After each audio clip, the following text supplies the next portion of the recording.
Tamil Bible Study.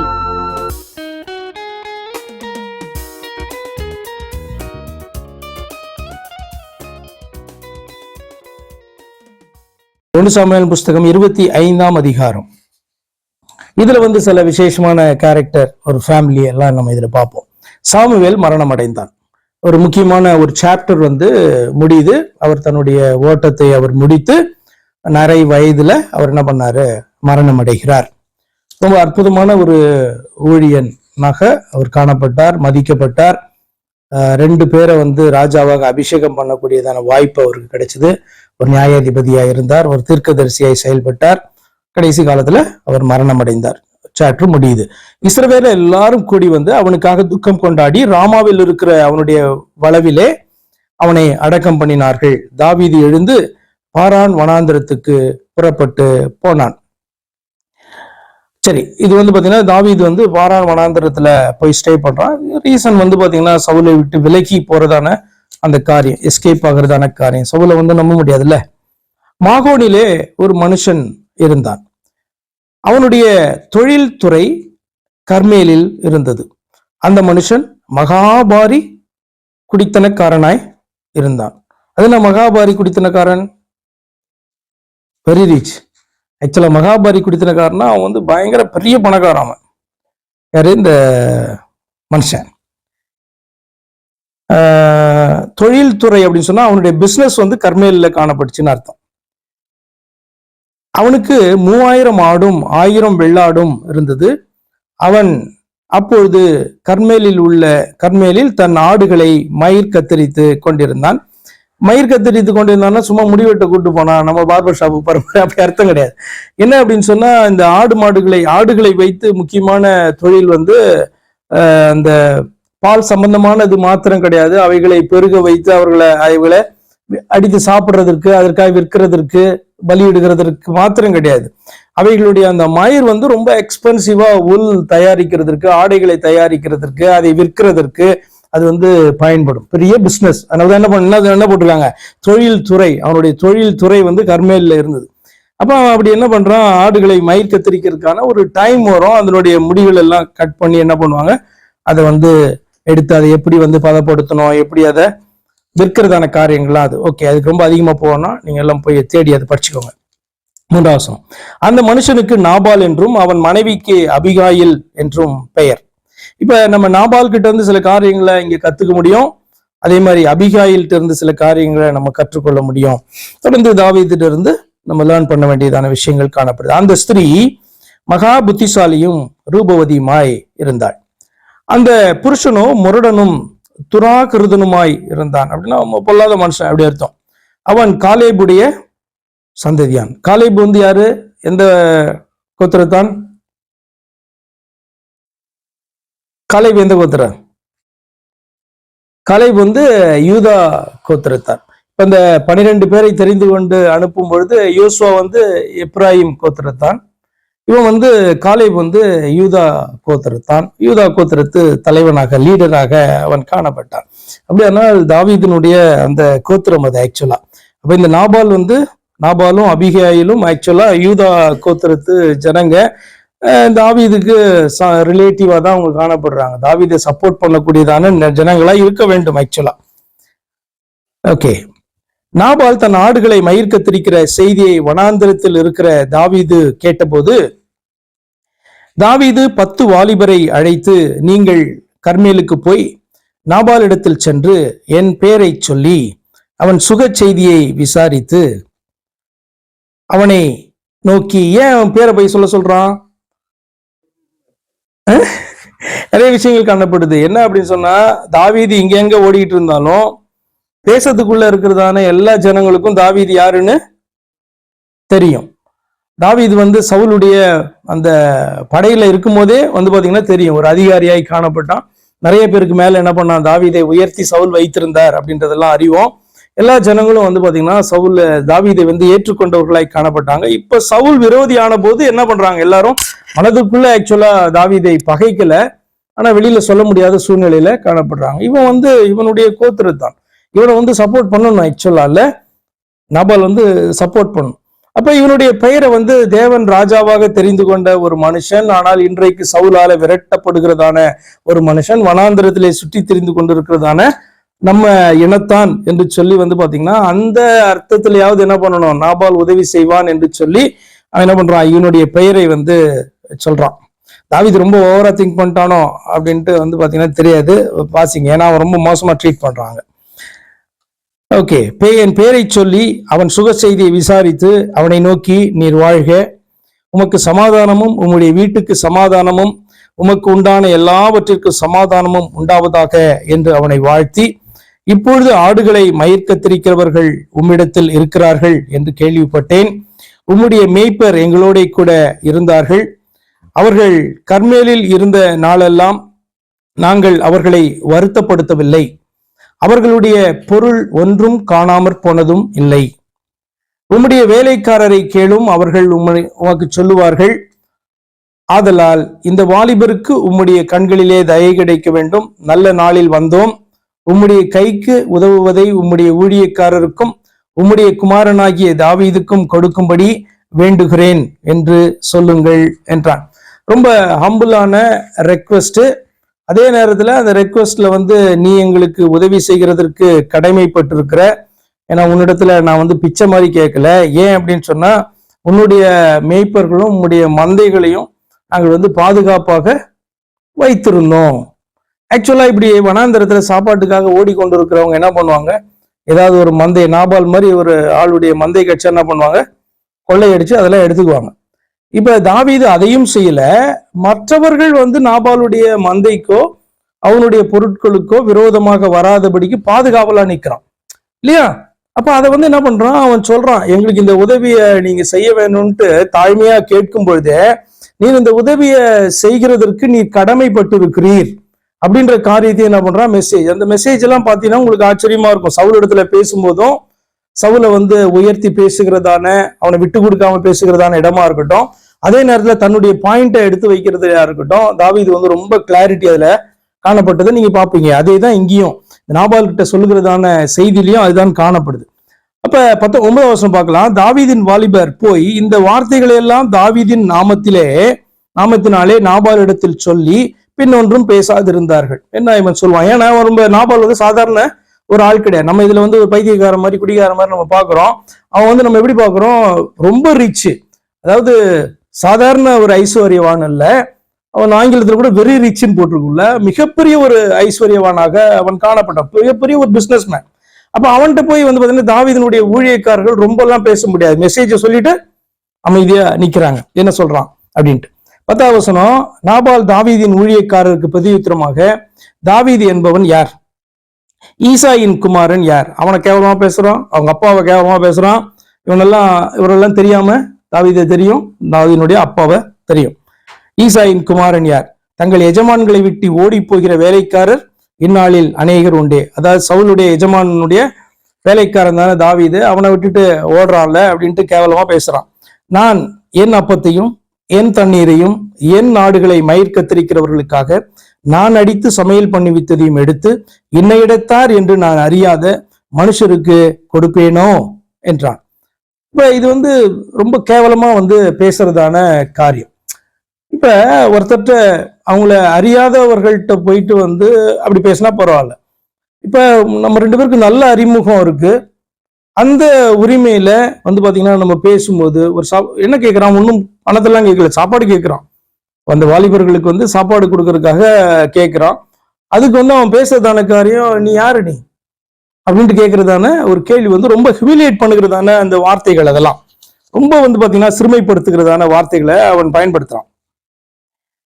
சரி, தாவீதின் வாலிபர் தங்கள் வழியை திரும்பி மறுபடியும் தாவீதினிடத்தில் வந்து இந்த வார்த்தைகள் எல்லாம் அவனுக்கு அறிவித்தார்கள். அப்போது தாவீது தன் மனுஷரை பார்த்து, நீங்கள் அவரவர் உங்கள் பட்டயத்தை கட்டிக்கொள்ளுங்கள் என்றான். அவரவர் தங்கள் பட்டயத்தை கட்டிக்கொண்டார்கள். தாவீதும் தன் பட்டயத்தை கட்டிக்கொண்டான். ஏறக்குறைய 400 பேர் தாவீதுக்கு பின் சென்று புறப்பட்டு போனார்கள். 200 பேர் ரஸ்துக்கள் அண்டையிலே இருந்து விட்டார்கள். இவருடைய அந்த கேம்ப்ல பாதுகாப்புக்கு இருக்கிறாங்க. அப்போது வேலைக்காரரில் ஒருவன் நாபாலுடைய மனைவியாகிய அபிகாயிலை நோக்கி, இதோ நம்முடைய எஜமானுடைய சுகச் செய்தி விசாரிக்க தாவீது வனாந்தரத்தில் இருந்து ஆட்களை அனுப்பினான். அவர்கள் பேரில் அவர் சீறினார். அந்த மனுஷரோ எங்களுக்கு மிகவும் உபகாரியாய் இருந்தார்கள், அதாவது உதவி செய்கிறவர்களாக காணப்பட்டார்கள். நாங்கள் வெளிகளில் இருக்கும் பொழுது அவர்கள் எங்களிடத்தில் நடமாடின நாளெல்லாம் அவர்கள் எங்களை வருத்தப்படுத்தினதும் இல்லை, நமது பொருளில் ஒன்றும் காணாமற் போனதும் இல்லை. நாங்கள் ஆடுகளை மேய்த்து அவர்களிடத்தில் இருந்த நாளெல்லாம் அவர்கள் இரவும் பகலும் எங்களை சுற்றிலும் மதிலாய் இருந்தார்கள், அவர்களை பாதுகாத்தார்கள் அப்படின்றதுதான் சிம்பிளா சொல்றாங்க. இப்பொழுதும் நீர் செய்ய வேண்டியதை கவனித்து பாரும். நம்முடைய எஜமான் மேலும் அவருடைய வீட்டார் யாவர் மேலும் நிச்சயமாய் ஒரு பொல்லாப்பு வருகிறதாய் இருக்கிறது. இவரோ ஒருவரும் தம்முடைய பேசக்கூடாதபடிக்கு பேலியாளின் மகனாய் இருக்கிறார். ஒரு வேலைக்காரன் தன்னுடைய எஜமானை குறித்து, வேலைக்காரன் எஜமானுடைய மனைவிட்டு எப்படி பேச முடியுமா? என்ன பேசுறான் அப்படின்னு சொன்னா, பேலியாளின் மகனாய் இருக்கிறான்னு சொல்றான். அப்படின்னா இவன் ரொம்ப ஃபேமஸான மோசமான ஒருத்தன். அதாவது அவனுடைய மனைவிக்கு, அவனுடைய குடும்பத்தாருக்கு, அவனுடைய ஜனங்களுக்கு பெரிய பிசினஸ்ல பண்ணிட்டு இருக்காரு. நிறைய பேர் இருப்பாங்க கீழே. அப்ப அவங்களுக்கு எல்லாருக்கும் தெரியுது இவன் மோசமானவன். ஒரு விஷயத்தையும் என்ன பண்ண முடியாது, கொண்டு போக முடியாது, எந்த ஒரு நியாயத்தையும் எதிர்பார்க்க முடியாது. அப்படிப்பட்ட ஒரு மனுஷனா நாபால் காணப்படுறான். இதை அபிகாயில்கிட்ட ஒரு வேலைக்காரன் சொல்றான். அப்போது அபிகாயில் தீவிரமாய் 200 அப்பங்களையும் 2 துருத்தி திராட்சரசத்தையும் சமையல் பண்ணப்பட்ட 5 ஆடுகளையும் 5 படி வறுத்த பயிற்சியும் வற்றலாக்கப்பட்ட 100 திராட்சை கொலைகளையும் வற்றலான 200 அத்திப்பழ அடைகளையும் எடுத்து கழுதைகள் ஏற்றி தன் வேலைக்காரரை பார்த்து, நீங்கள் எனக்கு முன்னே போங்கள், இதோ நான் உங்கள் பின்னே வருகிறேன் என்று சொல்லி அனுப்பினாள். தன் புருஷனாகிய நாபாலுக்கு அதை அறிவிக்கவில்லை. அவள் ஒரு கழுதையின் மேல் ஏறி மலையின் மறைவில் இறங்கி வருகையில், இதோ தாவீதும் அவன் மனுஷரும் அவளுக்கு எதிராக இறங்கி வந்தார்கள். அவர்களை சந்தித்தாள். தாவீது தன் ஜனங்களை நோக்கி, அவனுக்கு வனாந்திரத்தில் இருக்கிறதை எல்லாம் வீணாகவே காப்பாற்றினேன், அவனுக்கு உண்டானதிலெல்லாம் ஒன்றையும் காணாமற் போனதில்லை என்றாலும் நன்மைக்கு பதிலாக அவன் எனக்கு தீமை செய்தான். அவனுக்கு உண்டான எல்லாவற்றிலும் சுவரில் நீர்விடும் ஒரு நாயை முதலாய் பொழுது விடியும் முன்னே நான் உயிரோடே வைத்தால் தேவன் தாவீதின் சத்துருக்களுக்கு அதற்கு சரியாகவும் அதற்கு அதிகமாகவும் செய்ய கடவர் என்று சொல்லி இருந்தான். இப்படி அவன் சொல்லி வச்சிருக்கான். அதனால்தான் அந்த வேலைக்காரன் போயிட்டு என்ன பண்றான், இந்த விஷயத்தை அபிகாயில்கிட்ட இப்படி பேசுறான். ஏன் அப்படின்னு சொன்னா, இவன் நாபாலை மொத்தம் இவங்க இன்னைக்கு நைட்டுக்குள்ள கொல்ல போறது கிடையாது, எல்லாரையும், அபிகாயிலையும் அவனுடைய வீட்டாரையும் எல்லா வேலைக்காரரையும். அது எப்படி தாவீது சொல்லியிருக்கான்னா, இந்த நாய் பாத்தீங்கன்னா இந்த சுவரு மரத்துலாம் காலை தூக்கிட்டு ஒண்ணு கடிக்கும் பார்த்திருக்கீங்களா, அதுதான் அதனுடைய மீனிங். இந்த சுவற்றிலே நீர் விடும் நாய், அவனுக்கு ஒரு நாய் சொந்தம்னா கூட அது கூட அந்த நைட்டு இப்ப செத்தாகணும் அப்படின்ட்டு பாத்தீங்கன்னா பழி வாங்குறதான ஒரு பயங்கரதான வெறியோட பாத்தீங்கன்னா வரான். அவன் பக்கத்துல எல்லாம் நியாயமும் இருக்குல்ல, தாவீதின் பக்கம் அவ்வளவு நியாயம் காணப்படுது. இந்த விஷயம் அபிகாயிலுக்கு போனதுனாலதான் அபிகாயில் என்ன பண்றா, புருஷன்ட்டு கூட சொல்லாம, அவன்கிட்ட சொன்னாலும் பெர்மிஷன் ஒண்ணு கிடைக்க போறது கிடையாது. இது நீங்க எப்படி பாக்கணும்னா, நீங்க ஒரு வேளை கேட்கலாம், எதுக்காக புருஷன்ட்ட சொல்லாம எப்படி இந்த காரியத்தை இவ செய்யலாம் என்ன அப்படின்ட்டு நீங்க கேட்டீங்க அப்படின்னா, அதற்கு பதில் ஒன்றுதான். என்ன அப்படின்னா, புருஷனுக்கு மனைவி அடங்கி நடக்கணும், பிள்ளைகள் பெற்றோருக்கு அடங்கி நடக்கணும். எந்த இடத்துலதான் பிள்ளைகள் பெற்றோருடைய வார்த்தைகளை மீற முடியும், அதே மாதிரி மனைவி புருஷனுடைய வார்த்தையை மீற முடியும், அல்லது வேலைக்காரர் எஜமானுடைய வார்த்தையை மீற முடியும் அப்படின்னு நீங்க பைபிள்ல படிச்சிருப்பீங்க. என்ன அப்படின்னு சொன்னா, ரொம்ப சிம்பிள். தேவனுக்கு செவி கொடுக்கிறதை பார்க்கலாம், மனுஷனுக்கு செவி கொடுக்கிறது சரியா, உத்தமமா, நியாயமா? அப்படிதான். எப்பொழுதுமே பாத்தீங்கன்னா ராஜாவுடைய பேச்சை கேட்டுதான் நடக்கணும். ஆனா ராஜாவுடைய பேச்சு கர்த்தருடைய வார்த்தையை மீறுகிறதற்கு நிற்குமானால் அந்த இடத்துல ராஜாவினுடைய பேச்சை மீற வேண்டியது இருக்கும், ஜீவன் போனாலும். அதே மாதிரி எப்பதான் மனைவி புருஷனுடைய பேச்சை மீற முடியும் அப்படின்னு சொன்னா, புருஷனுடைய பேச்சு தேவனுடைய வார்த்தையை மீற செய்கிறதாக காணப்பட்டால் புருஷனை பார்க்கலாம் அந்த இடத்துல தேவன் பெரியவர் ஆனபடினாலே. அதே மாதிரிதான் பிள்ளைகள் எப்பொழுதும் பெற்றோருக்கு கீழ்ப்படிதான் நடக்கணும். ஆனா பெற்றோர்களுடைய பேச்சு தேவனுடைய பேச்சை, அதிகாரத்தை மீற செய்கிறதற்காக காணப்படுமானால் அந்த இடத்துல என்ன பண்ண வேண்டும், பிள்ளைகள் மீற வேண்டிய சூழ்நிலை காணப்படும். எல்லாமே ஒரே பாயிண்ட் தான். என்ன அப்ப அபிகாயில் ஏன் இதை பண்ணா அப்படின்னு சொன்னா, இவன் பொல்லாதவன், இவன் சாத்தானா காணப்படுறானே, இப்ப இந்த இடத்துல தாவீது வந்து பாத்தீங்கன்னா ஷேடோ ஆஃப் கிரைஸ்ட். ஆக்சுவலா அவன் வந்து பாத்தீங்கன்னா தேவனுடைய சாயலாக, நிழலாக, அதிகாரியாக, ராஜாவாக காணப்படுகிறதான ஒருவன், அப்படிதானே? அப்ப தேவனால் தெரிந்து கொள்ளப்பட்டதான தாவீதை ஏற்றுக்கொள்கிறார்கள், தேவனுடைய அதிகாரத்தை ஏற்றுக்கொள்கிறார்கள். அப்ப நாபால் ரிஜெக்ட் பண்றான், அபிகாயில் என்ன பண்றா? அப்ப சவுல் வந்து நாபாலுக்கு ராஜா யாருன்னா சவுல் தான், அபிகாயிலுக்கு ராஜா யாருன்னா தாவீது தான். இப்ப எப்படி இந்த 600 பேருக்கு ராஜா வந்து சவுல் கிடையாது, தாவீது தான். மற்றவர்கள் எல்லாம் வந்து பாத்தீங்கன்னா பயந்துகிட்டு அப்படி இப்படி இருந்தாலும் எல்லாரும் சவுல் பக்கம் தான் வந்து பாத்தீங்கன்னா இருக்காங்க. ஈவன் யோனத்தான் கூட ராஜாவா வந்து சவுல் தாவீதை வந்து ஏற்றுக்கொண்டு அவனுக்கு பின்னாடி வந்து நிக்கல, 600 பேர் நிக்கிறாங்க. அதே போலதான் பாத்தீங்கன்னா ஒரே குடும்பத்துல காணப்படுற, ஒரே கோத்திரத்துல காணப்படுகிறதான நாபாலும் அபிகாயிலும் பாத்தீங்கன்னா அப்படிதான். அவங்களுடைய சாய்ஸ் வந்து வித்தியாசமாய் காணப்படுது. தேவன் தெரிந்து கொண்டவனே இவள் தெரிந்து கொள்றா, அவன் வந்து பாத்தீங்கன்னா அவன் பொல்லாத பேலியாளின் மகனா இருக்கிறபடினாலே அப்படி காணப்பட்டான். சரி, ஓகே. 23. அபிகாயில் தாவீதை காண்கையில் தீவிரமாய் கழுதையை விட்டு இறங்கி தாவீதுக்கு நேராக தரையில் முகங்குப்புற விழுந்து பணிந்து. இதுக்கு ரீசன் வந்து பாத்தீங்கன்னா இதுதான். என்ன அப்படின்னு சொன்னா, எப்படி சவுல் முன்னாடி தாவீது விழுந்தானோ, எஜமான் ராஜா அப்படின்றதான அர்த்தத்துல செய்யப்படுகிறதான ஒரு காரியம். இல்லைன்னா இந்த அளவுக்கு இவன் வந்து பரதேசியா காணப்படுறான், அவ்வளோ வந்து பாத்தீங்கன்னா ரொம்ப மிகப்பெரியதான ஐஸ்வர்யம் உள்ள ஒரு ஸ்திரீயாய் அவ காணப்படுறான். ஆனா தாவீதினுடைய முன்பாக அவள் முகங்குப்புற விழுந்து பணிந்து அவன் பாதத்திலே விழுந்து, என் ஆண்டவனே, ராஜாவை கூப்பிடுகிறதான காரியம், என் ஆண்டவனே, இந்த பாதகம் என் மேல் சுமரட்டும். உம்முடைய அடியாளுடைய வார்த்தைகளை நீர் கேட்கும் பொருட்டாக உம்முடைய அடியாள் உமது செவி கேட்க பேச வேண்டும். என் ஆண்டவனாகிய நீர் நாபால் என்னும். ஏன் அவளை குறிச்சு பாத்தீங்கன்னா இப்படி சொல்லப்பட்டிருக்கு? அதாவது அவ ரொம்ப பியூட்டிஃபுல் உமன் மட்டும் கிடையாது, மகா புத்திசாலியில மகா புத்திசாலின்னு சொல்றதுல உண்மைதான். ஏன்னா தாவீது போனதான வேகத்துல தாவீதை வந்து யாருமே என்ன பண்ண முடியாது, ஸ்டாப் பண்ண முடியாது. அப்படிப்பட்டதான ஒரு வேகத்துல வந்து பாத்தீங்கன்னா ஹியூமிலியேட் ஆனதான அந்த வேகத்துல வந்து தாவீது வந்து காணப்படுறான். அவனோடு கூட இருக்கிறவங்க எல்லாரும் அப்படி காணப்படுறாங்க. இவ வந்து இப்படி பிஹேவ் பண்ணி தாவீதுட்ட இவ பேசல அப்படின்னு சொன்னா இவருடைய பேச்செல்லாம் எடுபட்டு இருக்காது தாவீதுட்ட. சரி, என் ஆண்டவனாகிய நீர் நாபால் என்னும் அந்த பேலியாளின் மனுஷனை ஒரு பொருட்டாக எண்ண வேண்டாம். அவன் பெயர் அப்படியோ அப்படியே அவனும் இருக்கிறான். அவன் பெயர் நாபால், அவனுக்கு பைத்தியமும் இருக்கிறது. உம்முடைய அடியாளாகிய நானோ என் ஆண்டவன் அனுப்பின வாலிபரை காணவில்லை. இப்பொழுதும் என் ஆண்டவனே, நீர் ரத்தம் சிந்த வரவும் உம்முடைய கை நீதியை சரி கட்டவும் கர்த்தர் உமக்கு இடம் கொடுக்கவில்லை என்பதை கர்த்தருடைய ஜீவனை கொண்டும் உம்முடைய ஜீவனை கொண்டும் சொல்லுகிறேன். இப்போதும் உம்முடைய சத்துருக்களும் என் ஆண்டவனுக்கு விரோதமாக பொல்லாப்பு தேடுகிறவர்களும் நாபாலை போல ஆக கடவர்கள். இப்பொழுதும் உமது அடியாள் என் ஆண்டவனுக்கு கொண்டு வந்த காணிக்கையை ஏற்றுக்கொண்டு என் ஆண்டவனை பின்பற்றுகிற வாலிபருக்கு கொடுப்பீராக. உமது அடியாளின் பாதகத்தை மன்னியும். கர்த்தர் என் ஆண்டவனுக்கு நிலையான வீட்டை நிச்சயமாய் கட்டுவார். என் ஆண்டவன் கர்த்தருடைய யுத்தங்களை நடத்துகிறவராமே. நீர் உயிரோடே இருக்கும் நாளில் ஒரு பொல்லாப்பும் உம்மிலே காணப்படாதிருப்பதாக. இந்த வார்த்தை வந்து கர்த்தர் தாவீது இடத்துல சொன்னதான வார்த்தை. நமக்கு இன்னைக்கு படிக்கும் போது தெரியும் என்ன அப்படின்னா, தாவீதுக்கு நிலையான வீட்டை ஆண்டவர் கட்டுவார் என்று சொல்லி. இப்ப இவளுடைய லைஃப் டைம்ல சாமுவேல் புஸ்தகம் எல்லாம் எழுதப்படலை. அப்படியானால் இவள் வந்து பாத்தீங்கன்னா ஒரு சாதாரண ஸ்திரீ கிடையாது. இவ தேவ பக்தி உள்ளதான ஸ்திரீயாக தீர்க்க தரிசனமா இந்த வார்த்தைகளை சொல்றா.